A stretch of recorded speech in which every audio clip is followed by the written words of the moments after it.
disarray and chaos and, well, sort of dissolving from the top up. That is the way many of the Washington sort of punditry and beyond that have been describing what's happening to President Trump right now. Never mind his administration's not even a month old here. They're already saying the guy's crazy, he's out of it, he's a head case, can't control agenda. I don't remember the same being said when Jimmy Carter was running into trouble, or Ronald Reagan was running into trouble, or Bill Clinton. Everyone starts out, as Martin Sorrell was telling me at WPP fame on Fox Business, with sort of regime rockiness when things first get going.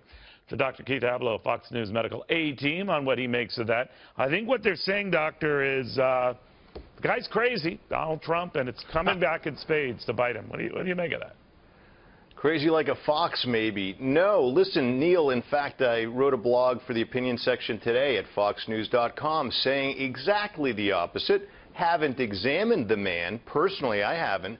But listen, you can't run a multinational corporation, enjoy the respect and love of your children and your wife, and recruit to your administration, which, by the way, you happen to be occupying because you defeated 16 Republican primary opponents and the heir apparent to a Democratic administration, and then be called unbalanced. He's quite balanced. He's achieving things no one else has achieved. Now, that doesn't mean he's usual. He can be extraordinary, and he can have a very different approach. But to call him crazy would be, well, crazy. Yeah, you know what happens? A lot of times they focus on the things that sidetrack him, even though by discussing that, they're getting sidetracked, discussing him being sidetracked. But leaving that aside, that he, starting out the administration, talking about crowd sizes at his inauguration, or the ratings of The Apprentice under Arnold Schwarzenegger, are these the kind of things that the leader of the free world should be zeroing in on? Or do they all do it to various degrees? He's just more public about it and just, wears his emotions on his sleeves.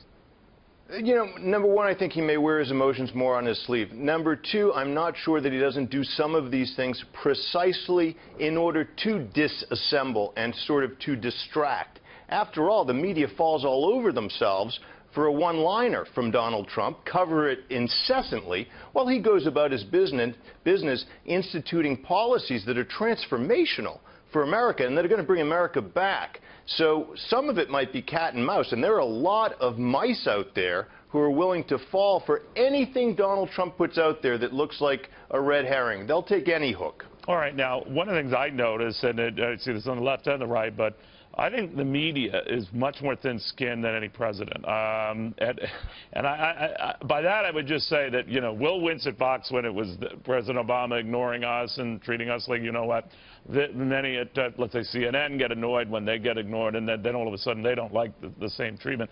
So I can understand the frustration with that. But I wonder if President Trump plays into that too much, and he gets what's coming to him when he does this sort of thing, that he encourages the sort of tit-for-tat in spades that he gets. Well, look, I think it's his game. Muhammad Ali used to do the rope-a-dope, right? And he defeated boxers that way. I think there's a little of that going on.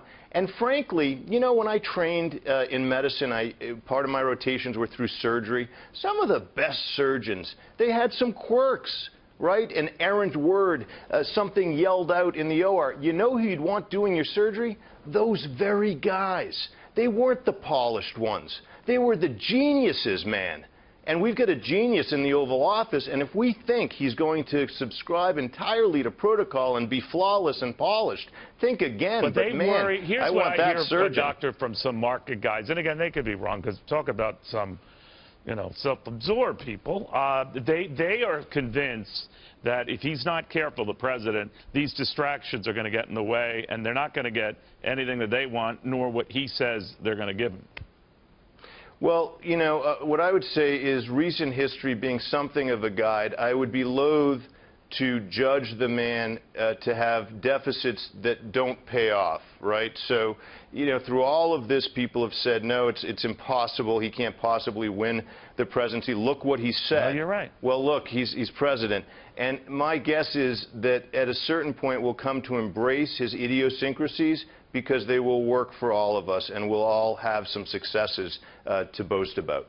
Yeah, well, he's where he is, and they are covering him where they are. So, well, good points all. Dr. Keith Ablow, good seeing you. Thanks, Neil. Take care. Thank you. God bless you, and God bless America.